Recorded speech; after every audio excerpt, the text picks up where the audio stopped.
सन्जिताको प्रशंसा चौतर्फी चुलिँदै बालेनले गरे सन्जिताको यस्तो तारिफ। बालेनले सन्जिताको लागि लेखेको भन्दै फेसबुक भरि भाइरल भयो यो पोस्ट। आखिर के हो त बालेनको यो पोस्टको वास्तविकता? दर्शकवृन्द, यति बेला द भोइस अफ नेपालको पहिलो एपिसोडमा ब्लाइन्ड अडिसन दिएकी सन्जिता दुराको प्रस्तुतिले एकदमै चर्चा कमाइरहेको छ। लमजुङ तुर्लुङकोट बोलको पुरानो मौलिक गीतलाई निकै मिठोसँग गाएपछि अहिले उनको प्रस्तुतिले फेसबुक, टिकटक, युट्युब जताततै बवाल मचाइरहेको छ। उनको यस प्रस्तुति यो सिजन 7 को अहिलेसम्मकै सबैभन्दा बढी भाइरल हुने प्रस्तुति बनेको छ। आम दर्शकदेखि ठुला ठुला सेलिब्रिटीहरूले सन्जिताको यस प्रस्तुतिको तारिफ गरिरहेका छन्। यस गीतका ओरिजिनल गायिका बिमा कुमारी दुराले समेत सन्जिताको प्रशंसा गर्नुभयो। यसबाहेक सामाजिक सञ्जालका भिडियो र कमेन्टहरूमा पनि सयौं दर्शकहरूले सन्जिताको तारिफ गरिरहेका छन्।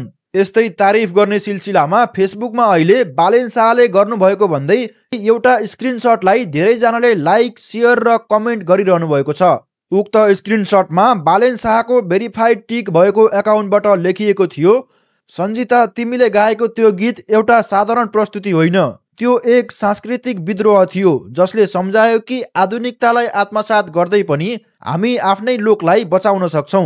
हिजो राति भोइस अफ नेपाल सिजन 7 को मञ्चमा सन्जिता दुराले गाएको गीतले मन छोयो। त्यो आवाजमा एउटा सुगन्ध थियो, एउटा पाखाको पवन थियो र एउटा लोप हुँदै गएको लोक आत्माको करुण गुनासो थियो।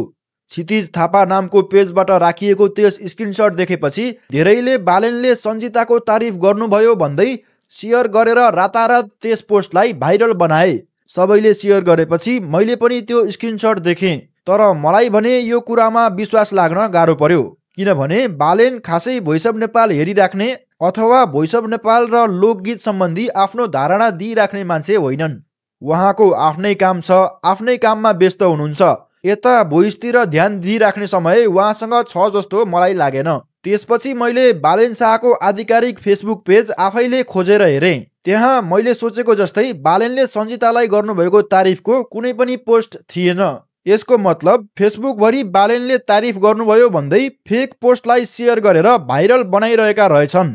क्षितिज थापा नामको फेसबुक पेजले आफ्नो पेजमा लाइक कमाउनुको निम्ति फोटो एडिट गरेर यसरी बालेनले तारिफ गरेको भन्दै फेक स्क्रिनशट बनाएर आफ्नो पेजमा पोस्ट गर्यो। अनि सबैजनाले त्यही फेक पोस्टलाई साँच्चीकै ठानेर सेयर गरे, जसले गर्दा अहिले बालेनले सन्जितालाई गरेको फेक तारिफ फेसबुकभरि भाइरल भएको छ। उक्त तारिफ बालेन शाह आफैले गर्नुभएको होइन।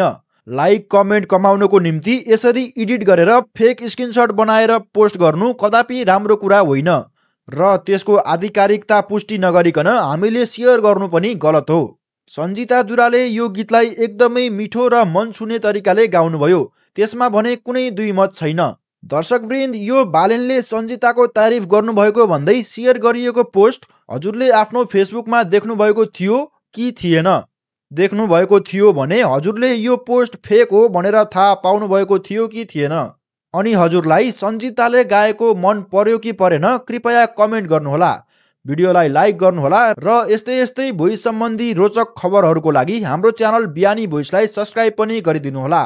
भिडियोलाई अन्तिमसम्म हेरिदिनु भएकोमा हजुरलाई धन्यवाद।